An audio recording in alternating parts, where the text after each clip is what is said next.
할렐루야. 이렇게 추운 날 함께 예배하러 모인 여러분들을 축복합니다. 네, 오늘 예배 사도신경으로 이렇게 시작하도록 하겠습니다.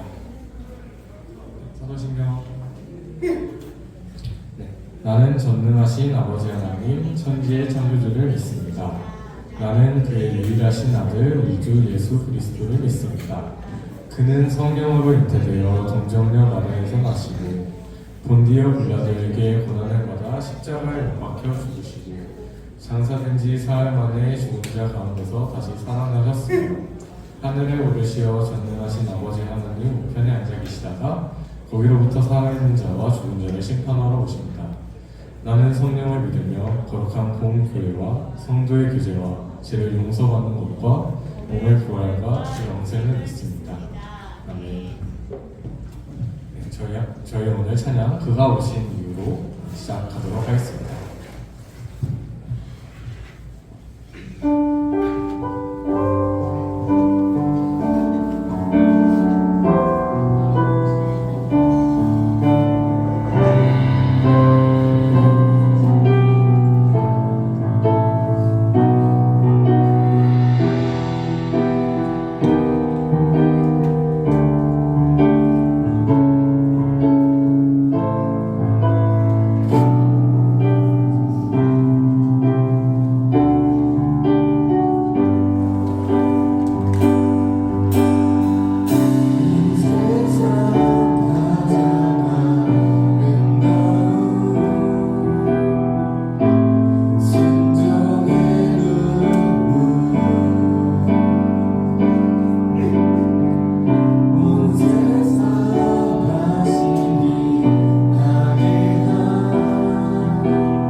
아버지, 오늘도 이렇게 찬양과 예배를 드릴 수 있는 환경을 주시네 감사드립니다. 아기 예수의 탄생을 축하하는 성탄절이 다가옵니다. 세상은 설렘과 기쁨으로 가득한 가운데 그렇지 못한 이들을 위해서도 기도합니다.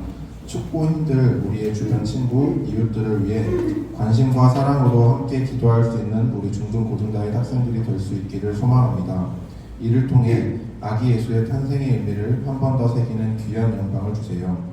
말씀 전하실 마젤 전도사님 또한 축복해 주셔서 오늘의 말씀을 통해 우리들이 참된 그리스도인의 마음을 가질 수 있도록 함께 해주세요. 날이 많이 춥습니다. 건강 지켜주시고 주변을 돌아볼 수 있는 우리 되게 허락해 주세요. 이 모든 말씀 감사드리며 예수님의 이름으로 기도드렸습니다. 아멘.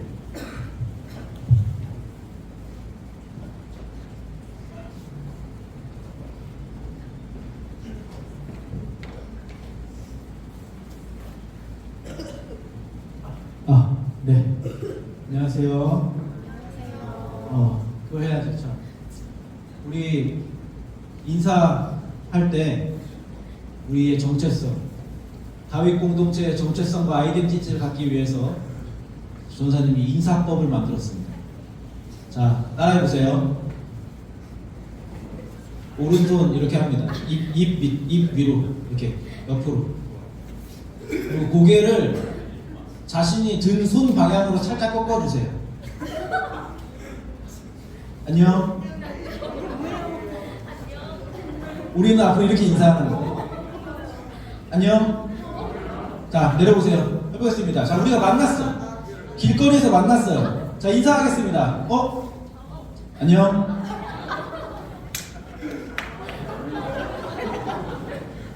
자, 유성민 해보세요. 안녕. 잘하네. 느낌 있네. 안녕. 이렇게 인사하는 거 우리가. 아시겠죠? 자, 우리가 앞으로 이렇게 인사하는 겁니다. 자, 다윗 공동체 여러분 반갑습니다. 자, 우리 인사할까요, 다 같이? 안녕. 반가워. 자, 이렇게 하는 겁니다. 여러분 이거 진짜 굉장히 많이 고민한 거예요. 너무 과하지 않으면서 스리슬쩍 묻어갈 수 있으면서 길거리에서도 할 수 있는. 다음 주에 성탄 예배 드릴 건데 우리가 3층에서 만나면은 제가 3층에 안내를 쓰고 있을 텐데 아마 만나면 어떻게 해야겠어요 우리가? 전사님 안녕. 조용히 말합니다.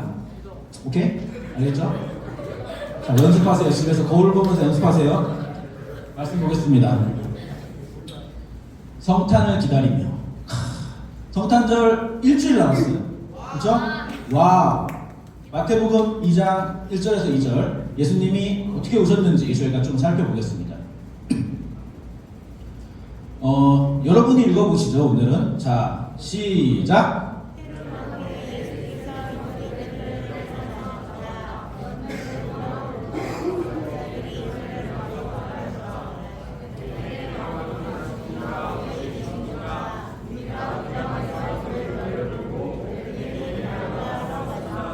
아멘. 동방박사 이야기죠. 동방박사. 네, 동방박사 이야기입니다. 여러분 다 아는 얘기예요. 너무 지겹게 들었죠? 그렇죠? 주일학교에서 다 아는 얘기입니다. 한번 살펴보겠습니다. 여러분이 아는 것과 성경이 어떻게 다른지에 대해서 한번 살펴보겠습니다. 자, 보세요. 예수님이 태어났어요. 그렇죠? 그리고 동방박사가 저 멀리 동방의 페르시아에서 지금 건너오는 겁니다. 그때 동방박사가 아기 예수를 만났겠죠? 아기가 어디에 누워 있었습니까? 말구유에 누워 있었다고 알고 있죠? 네, 아기 예수를 만났어요. 근데 정말 구유에 누워 있었을까요? 그렇게 써 있죠? 근데 보세요. 마태복음 2장 11절입니다. 집에 들어가 아기와 그의 어머니 마리아가 함께 있는 것을 보고 엎드려 아기께 경배하고. 자, 어디에 누워 있습니까? 네, 집 어딘가에. 구유인지 뭔지 모르겠어요. 그렇죠? 우리는 구유라고 생각했는데 막상 마태복음의 동방박사 스토리에 보면은 구유라는 얘기가 없는 거예요, 지금. 뭐지? 모르겠습니다. 우리는 왜 아기가 구유에 누워있게 되었다고 생각하게 되었을까요? 누워있다고. 우리가 그렇게 생각하는 이유는 뭐냐면은 누가복음에 그런 얘기가 있기 때문이에요. 누가복음에 가면은 예수님의 탄생 이야기가 또 있는데 목자들이 와서 예수님께 경배하는 이야기가 있습니다. 목자들이 와서 양을 치다가 그 사람들이 와서 구유에 누워있는 아기에게 경배했다 이렇게 되어 있어요. 그래서 누가복음 이야기를 한번 보겠습니다. 누가복음 2장입니다. 보세요. 이거는 이제 목자들이 만난 거예요. 마리아가 첫 아들을 낳아서 포대기에 싸서 구유에 눕혀두었다. 여관에는 그들이 들어갈 방이 없었기 때문이다.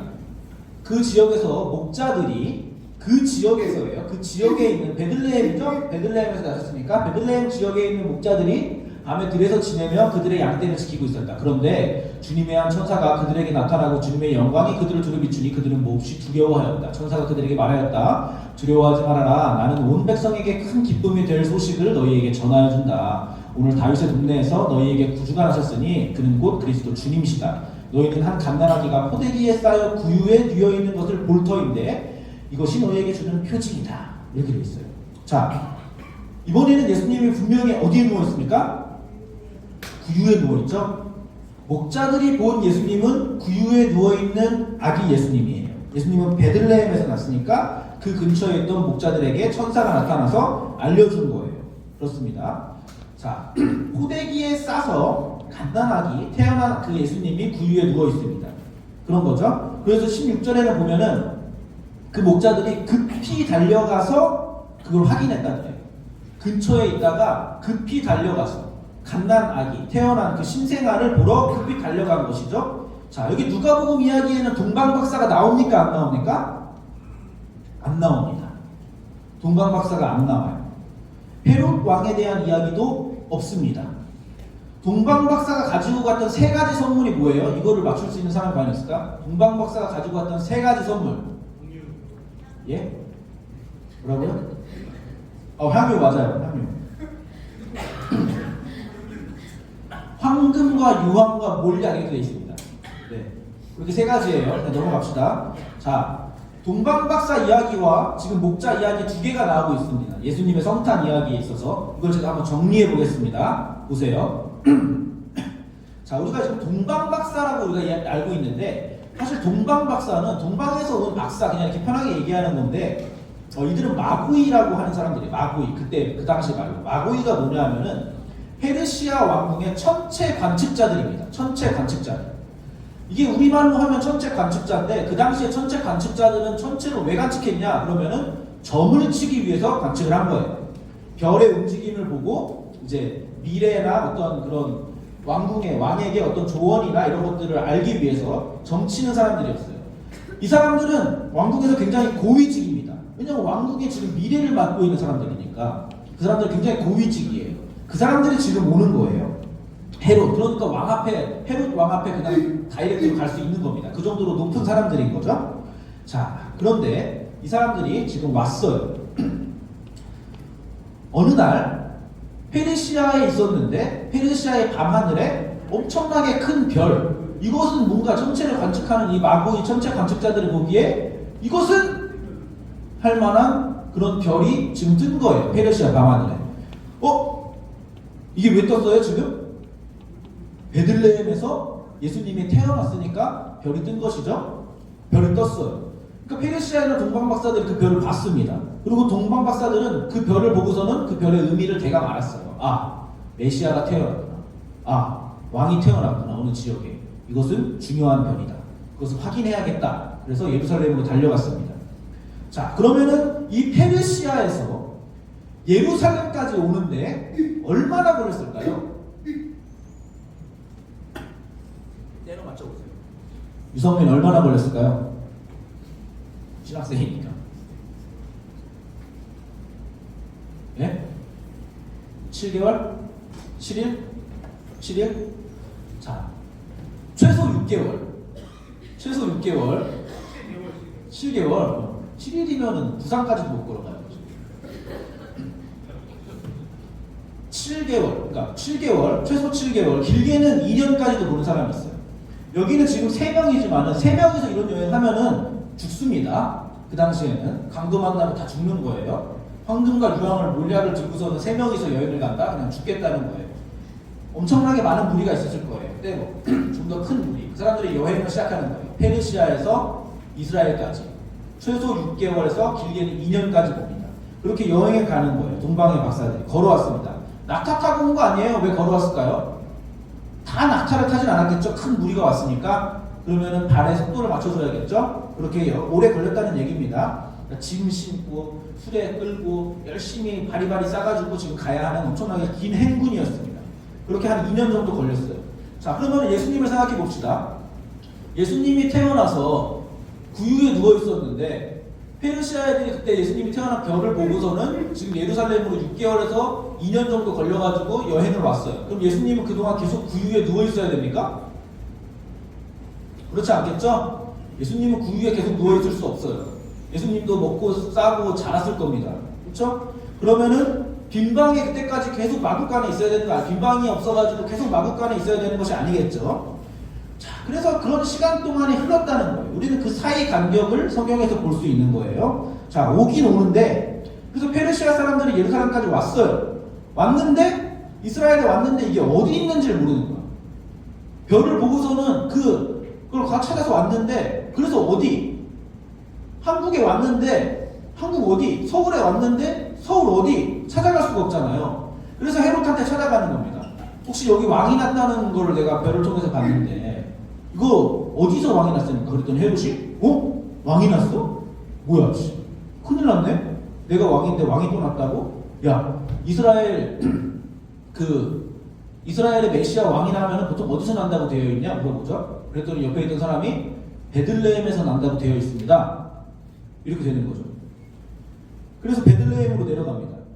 그때 이제 내려가는데 동방 박사들이 봤던 그 별이 이제 나타나는 거예요. 갑자기 그렇게 내려가고 있는데 나타났다고 되어 있어요, 성경에. 그래서 그 별이 문득 다시 등장했습니다. 그래서 별의 인도를 받아서 예수님을 찾아가게 되죠.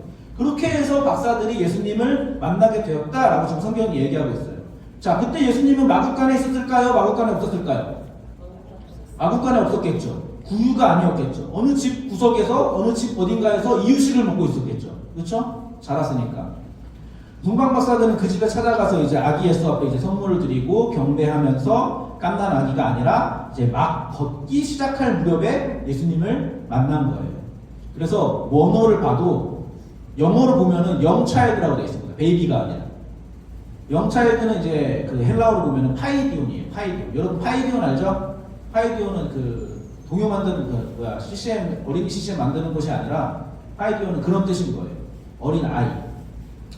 자, 7절을 보면 이 사실을 우리가 좀 확인할 수 있습니다. 보세요.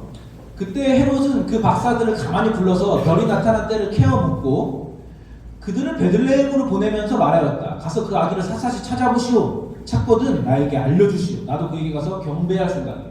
자, 별이 언제 나타났었냐? 니네가 페르시아에서 본 그 별이 그 때가 언제냐? 이렇게 묻고 있는 거예요. 그러고서는 찾으면 나한테 알려달래. 나도 경배하게. 나도 경배하게 알려달래. 이게 진짜예요? 구라예요? 구라입니다. 헤롯은 경배할 생각이 아니었죠. 그렇죠? 진심이 아니었어요. 그래서 박사들이 돌아간 뒤에 박사들이 아기 예수께 경배를 하고 선물을 주고 돌아간 뒤에 주님의 천사가 꿈에 나타나서 이 마리아하고 요셉한테 얘기를 했어요. 헤롯이 아기를 찾아서 죽이려고 했던 거예요. 이 사람은. 헤롯은 죽이려고 하니까 일어나서 아기와 그 어머니를 데리고 이집트로 피신하여라. 그리고 내가 너에게 말해줄 때까지 거기에 피신해 있어라. 이렇게 얘기를 한 것입니다. 도망가 있으라고 예수의 부모에게 알려준 거예요. 그런 다음에 도망을 갔어요. 또는 헤롯이 박사들이 헤롯한테 안 갔잖아요. 그냥 집에 가버렸잖아요. 그러니까 박사들한테 속은 걸 알고 헤롯이 화가 났어요. 몹시 노하였다. 그는 사람을 보내어 그 박사들에게 알아본 때를 기준. 언제야? 박사들에게 알아본 때. 아까 페르시아에서 니네가 별을 처음 본 그때가 언제냐? 이렇게 물어봤잖아요. 그때를 기준으로 베들레헴과 그 가까운 온 지역에 사는 2살짜리로부터 그 아래의 사내 아이를 모조리 죽였다. 이렇게 돼 있어요. 그러니까 그때가 언제라고 얘기한 거예요? 박사들이 헤롯한테. 한 2년 전쯤이라고 얘기한 거예요. 그렇죠? 2년 전쯤이라고 얘기를 한 거예요. 우리가 그때쯤 별을 보고서는 채비를 해가지고 지금 왔어. 그러니까 그리고 경배를 하고 집에 갔어. 박사들이 없어졌네? 한 몇 개월 또 지났겠죠? 헤롯이 생각한 거. 그때가 언제 계산을 때려본 거예요. 그러더니 그러면은 2살 밑으로 다 죽이면은 얼추 다 범위 안에 들어오겠다. 이렇게 생각을 한 겁니다. 자, 요게 우리가 아는 성탄 얘기예요. 그러니까 동방 박사들이 예수를 찾아와가지고 경배한 시점은 아기 예수가 태어나고 상당한 시간이 흐른 시점이다. 목자들하고 경배한 시점은 그거하고도 상당한 갭이 있는 시간이다라는 겁니다. 이것이 우리가 아는 성탄의 이야기입니다. 성경이 말하는. 그러니까 동방 박사가 구유인에 있는 아기 예수한테 경배를 할 수가 있어요? 없어요? 없어요. 그리고 그 크리스마스 카드 엽서 같은 데 보면은 왼쪽에 목자들이 있고 오른쪽에 박사들이 있고 가운데 예수님이 있고 그런 그림도 많이 있거든요. 그런 것도 사실은 맞지 않는 그런 그림이 되는 겁니다. 문제가 있는 것이죠. 자, 그러면 박사가 만난 아기는 이제 깐난쟁이가 아니고, 오케이. 그런데 예수님이 성경에 보면은 이 땅에 오실 때에 뭐라고 오셨다고 되어 있는지 혹시 아세요? 뭘로 오셨다 이렇게 되어 있는지 아세요? 예수님이 이 땅에 무엇으로 오셨다? 왕으로 오셨다라고 되어 있어요. 왕으로. 예수님은 왕으로 오셨다 이렇게 기록이 되어 있습니다. 그러니까 왕 되셨기 때문에 왕으로 오신, 동방박사도 왕에게 지금 경배한 거잖아요. 왕의 별을 보고 찾아와가지고 경배한 것이잖아요. 그래서 왕한테 와가지고 경배를 했어요. 예배해야 됩니다. 우리도 지금 예수님을 예배하는 것이죠. 하나님을 예배하고. 그럼 우리도 하나님을 예배하고 예수님을 예배하는 것은 왕 대신 예수님께 우리가 지금 경배하고 예배하는 일들을 지금 하고 있는 거예요. 우리가 지금 이런 성경을 보고 공부하고 성경에 대해서 알아가는 것도 왕에 대해서 아는 작업들인 거죠. 여러분 크리스마스가 이제 곧 다가오고 있습니다. 일주일만 지나면 되는데 여러분이 예수님이 이 땅에 오셨다는 것을 생각할 때에 그때마다 반드시 기억해야 하는 사실이 있습니다. 우리가 지금 본 것을 바탕으로. 여러분 성경에서 혹시 성탄을 축하해라라는 말 본 적 있습니까? 예수님의 나심을 축하해라 이런 말 성경에서 본 적 있어요? 성경에 그런 말이 없습니다. 예수님의 나심을 기억해라 이런 말이 없어요. 그러면은 기억하지 마라, 축하하지 마라 이런 말 있습니까? 그런 말도 없어요. 축하해도 됩니다. 기억해야 됩니다. 축하하면 좋은 거예요. 그래서 그럼 축하해도 괜찮습니다. 근데 제가 말하고 싶은 거는 이런 거예요. 성경에 성탄을 축하해라는 말도 없고 성탄을 기억해라라는 말도 없고 기념해라라는 말도 없습니다. 그러나 성경에 예수님의 죽으심을 기억해라라는 말은 있습니까? 없습니까? 있죠. 그렇죠? 예수님의 죽으심을 기억해라라는 말은 분명히 기록되어 있습니다. 마지막 만찬에서 우리가 그런 걸 확인할 수 있고 예수님의 명령이기도 하죠. 나를 기념하라. 십자가에서 우리를 위해 돌아가신 예수님, 그분의 죽으심을 기억해라. 이렇게 성경은 명령하고 있습니다. 그러니까 탄생을 기억하는 것이 중요한 거예요? 죽음을 기억하는 것이 중요한 거예요? 죽음을 기억하는 것이 더 중요한, 탄생을 기억하는 것이 중요하지 않다는 말은 아니에요. 그렇지만 성경을 놓고 비교해 봤을 때 죽음을 기억하는 것이 조금 더 중요하다는 거예요. 왜 우리는 재수없게 이런 얘기를 해야 됩니까? 죽음을 기억하는 것이 더 중요하다, 탄생보다. 왜 이렇게 무거운 얘기, 왜 이렇게 안 좋은 얘기를 굳이 해야 됩니까? 예수님의 탄생을 축하하는 일, 신나는 일만 얘기하면 안 되나요? 크리스마스인데? 안 됩니다. 안 됩니다. 만약에 십자가를 제외한 탄생, 그 자체만 기뻐한다면은 그것은 의미가 없어지는 것이기 때문에 예수님의 탄생 자체가 의미가 없어집니다. 우리가 지금 아까 찬양했을 때 그가 이 땅에 오신 이유 같이 찬양했잖아요. 그가 이 땅에 왜 오셨대요? 십자가 때문에 오셨대요. 그가 이 땅에 오신 이유 죽어야 살게 되고 이렇게 찬양했잖아요. 그렇죠? 죽어야 살게 되기 때문에 오신 거예요. 이 내용이 없는 탄생을 기뻐하는 것은 안 된다는 겁니다. 이 진리를 반드시 담고 있어야 된다는 거예요. 그럼 예수님이 왜 탄생하셨습니까? 예수님의 탄생의 의미는 무엇입니까? 왜 이 땅에 하나님이 내려오시게 되었습니까? 죽기 위해서 내려오신 거예요. 죽기 위해서. 구원을 위해서 제물이 되시기 위해서 그 자신의 몸을 십자가에 드리기 위해서 작정하시고 내려오신 거예요. 상처받기를 작정하고 오셨다고 예수님은. 고통받기를 처음부터 작정하고 오신 거예요. 그래서 십자가를 떠난 크리스마스는 의미가 없게 되는 겁니다. 만약에 십자가를 제외한 크리스마스를 우리가 즐기고 놀고 먹고 이렇게 끝낸다면은 그것은 밖에서 그냥 진짜 크리스마스, 성탄절이 아니라 그냥 밖에서 지내는 연말 크리스마스하고 별반 다를 게 없어지는 일이 되는 겁니다. 그러니까 성탄절은 나를 위해서 죽으려고 오신 예수님을 기념하는 날입니다. 우리는 이 사건, 이 의미를 가지고 지금 성탄의 사건 앞에 나아가는 거예요. 나를 위해서 죽으려고. 나를 왜 위해서 죽어요? 대신 살리려고. 내가 죽어야 되는데 내가 죽지 않고 나를 살리고 대신 죽으시려고. 그렇게 나를 자녀 삼으셔서 하나님 앞에 데려다 놓으려고 예수님이 죽었다. 이것을 기억하는 날이 성탄절이라는 거예요. 성탄절. 자, 여러분이 예수님의 죽음의 결과가 무엇으로 나타납니까? 그러면 우리 담임 목사님이 아주 좋아하는 구절인데,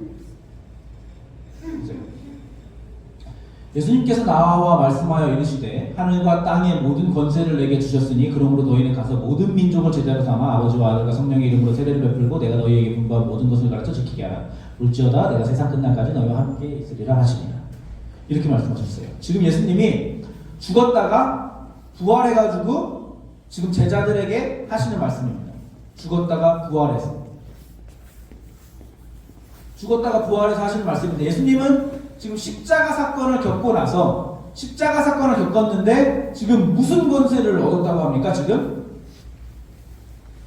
하늘과 땅의 모든 권세를 얻었다고 얘기했어요. 하늘과 땅의 모든 권세. 하늘과 땅에 하나 더 봅시다. 지금 하늘과 땅의 모든 권세를 얻었어요. 십자가에 달려 죽으셨다가 살아남으로 인해서 하늘과 땅의 모든 권세. 근데 보세요. 네가 만일 내 입으로 예수를 주로 시인하며 또 하나님께서 그를 죽은 자 가운데서 살리신 것을 내 마음에 믿으면 구원을 받으리라. 유대인이나 헬라인이나 차별이 없음이라. 한 분이신 주께서 모든 사람의 주가 되사 그를 부르는 모든 사람에게 부여하시도다. 누구든지 주의 이름을 부르는 자는 구원을 얻으리라. 자, 하늘과 땅의 모든 권세를 얻었는데 이 권세를 얻은 예수님을 주로 시인하면은 구원을 받는다라고 지금 얘기하고 있습니다. 그러니까 예수 그리스도로 인한 구원이라는 권세를 가지고 지금 제자들에게 무슨 명령을 하고 있는 거예요? 모든 민족을 제자 삼으라고 얘기하고 있는 거예요. 세례를 베풀고 가르쳐 지키게 해라, 이렇게 얘기를 하고 있는 겁니다. 여러분, 이 말씀이 우리 교회에서는 주로 선교용이나 전도용으로 지금 쓰이고 있는데 그 이상으로 중요한 것이 무엇이냐 하면은 모든 민족이에요. 모든 민족, 그리고 땅 끝까지 가가지고 세례를 베풀고 전하라는 거예요. 범위가 중요한 겁니다. 범위. 그러니까 모든 인류가 예수님의 십자가 사건으로 말미암아 드디어 구원의 대상이 되었다는 것에 훨씬 중요한 의미가 있는 거예요. 구원이 원래는 누구 것이었어요? 원래는 어느 민족 것이었어요? 원래는 이스라엘에 국한된 것이었어요. 그러나 십자가 사건으로 말미암아 이게 어디까지 확장돼요? 땅 끝까지. 모든 민족으로 확장되는 거예요. 나머지는 원래 다 이방인이었는데 이방인 구원의 대상이 된 것입니다. 십자가 사건. 그것이 성탄절입니다. 여러분, 우리는 다 이방인입니다. 이스라엘이 아니니까. 예수님의 십자가 사건이 없었으면 우리는 이 범위 안에 들어올 수 없는 사람들인 거죠. 십자가 사건으로 우리 이방인들도 모든 민족에 포함되는 여러분 한민족도 여기에 들어오는 거예요. 한국 사람들도 십자가가 있었기 때문입니다. 자, 그러면 예수님의 십자가와 예수님의 탄생, 성탄절을 기뻐해야 됩니까? 기뻐해야죠. 그렇죠? 죽음이라고 우울할 게 아니라 예수님의 죽으심과 예수님의 십자가와 예수님의 탄생은 기뻐 마땅해야 되는 겁니다. 원래 우리에게 주어져 있지 않던 것들을 예수님이 주셨으니까 하늘과 땅의 모든 권세를 통해서 그렇게 되는 겁니다. 모두 구원을 받을 수 있게 되었고 하나님의 은혜가 차별 없이, 여기 보면 차별 없이 모두 찾아갈 수 있게 되었습니다. 그래서 그 은혜를 입은 우리 모두가 기꺼이 예수님처럼 십자가를 지고 따름으로써 내 인생 그리고 나의 존재가 하나님을 드러내게 되는 것이고, 내가 있는 곳이 하나님 나라가 되는 것이고, 하나님이 찾아오는 자리가 되는 것이고, 하나님을 예배하는 자리가 되는 것이고, 그 자리에서 하나님이 여러분 삶에 기적을 베푸시고 구원이 산출되는, 구원이 이루어지는 그 자리와 기회가 될 수 있다는 것이 성탄절의 의미가 확장되는 거예요. 여기에 바로 성탄절의 진정한 기쁨이 있는 것입니다. 자, 여러분 만약에 성탄절을 기다리면서 그동안 어떤 마음으로 성탄절을 기다렸는지, 여러분 그동안 어떤 생각으로 성탄절을 고대했는지 모르겠지만은 요 기쁨이 여러분 안에 있어야 돼요. 이 기쁨, 나에게까지 십자가 사건으로 벌어진 이 기쁨, 그리고 예수님의 탄생이 그저 탄생으로 기뻐하는 것이 아니라 죽으심이 포함된 기쁨, 죽으심이 포함된 기쁨이어야 된다는 거예요. 여러분이 신앙 고백하셨습니까? 주는 그리스도시요 살아계신 하나님의 아들이십니다 라는 고백이 도대체 무슨 내용을 담고 있는 거냐? 성탄절과 크리스마스가 트리 만들고 반짝이는 전부 다는 거 외에 도대체 무슨 의미를 담고 있는 것이냐? 이것을 여러분이 생각해야 된다는 겁니다. 그걸 자 정리합니다. 그러면은 결국 성탄절이라는 것은 예수 그리스도의 십자가에 나타난 하나님의 뜻을 확인하는 날이라고 할 수 있습니다. 태어나심에서 끝나고 박수치고 끝나는 게 아니라 죽으심, 십자가, 그 십자가를 통한 모든 민족, 차별 없음, 그것이 나에게까지 왔다. 여기까지 연결지어야 된다는 거예요. 그것이 하나님의 뜻이었구나. 예수님을 처음 탄생하게 하셨던 그것을 기억해야 된다는 거예요. 그러니까 우리가 주인공으로 생각하는 예수님을 통해서 하나님의 영광, 하나님의 뜻을 확인하는 날이 바로 성탄절인 것입니다. 기뻐하고 경배해야 됩니다. 감사해야 되는 것이에요. 자, 성탄절은 어디서 시작됐어요? 그러면 현대백화점에서 시작된 게 아닙니다. 하나님의 뜻에서 시작된 거예요. 창세전 하나님의 뜻에서 시작된 겁니다. 베들레헴의 누추한 말구유에서 시작되었고 예수님이 이 땅에 오시는 것으로 시작되었고 우리가 바로 그 선물을 받아서 하나님의 뜻이 확인된 것이에요. 그게 성탄절입니다. 자, 여러분 다음 주 성탄절인데 다음 주 성탄절은 온 가족 예배로 드려질 텐데 여러분도 가족들과 함께 또 그리고 주변에 가까운 사람들과 함께 좀 더 많은 기쁨을 누렸으면 좋겠습니다. 그런 날입니다.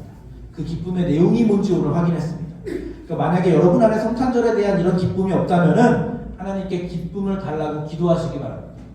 기쁨이 없다고 좌절하고 우울해하지 말고 하나님께 기쁨이 달라고.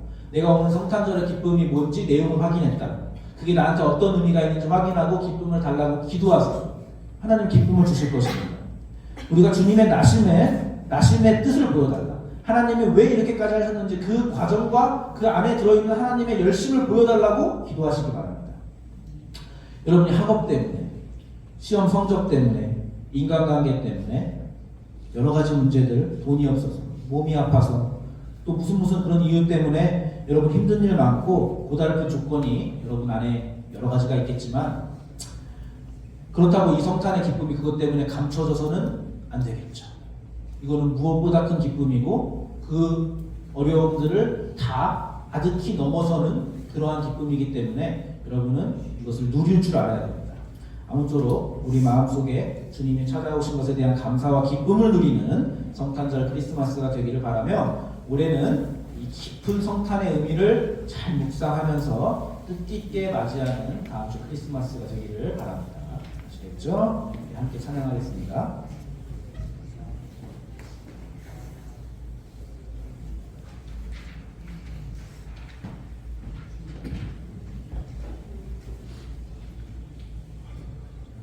가사 잘 넘겨주세요. 제가 안 할게요. 우리 처음에 불렀던 찬양 같이 한 번 더 합시다. 누가 오시고 가사를 생각하면서 하나님 왜 오셨는지 무엇 때문에 오셨는지 그것이 나에게 어떻게 의미가 있게 되는지 찬양하겠습니다.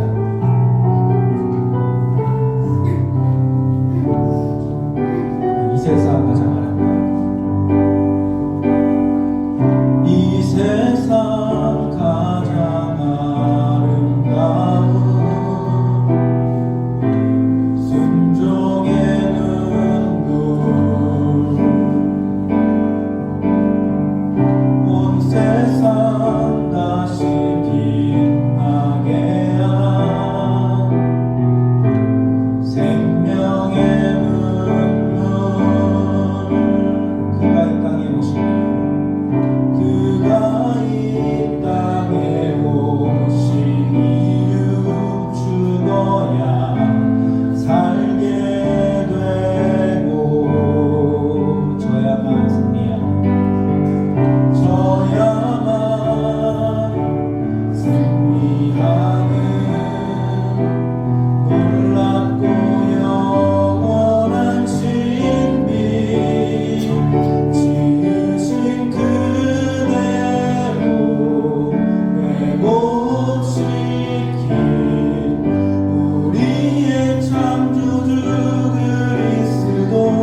아들 독생자 예수 그리스도를 보내주시고 그 성탄을 맞이하게 하시니 감사합니다. 하나님, 그 성탄의 의미가 단순히 오셨다는 것에 기뻐하는 것이 아니라 왜 오셨는지, 하나님이 무엇을 이루고자 하셨는지, 우리에게 진정으로 무엇을 주고 싶으셨는지, 이렇게 관계를 어떻게 회복시키고자 하셨는지 우리가 확인합니다.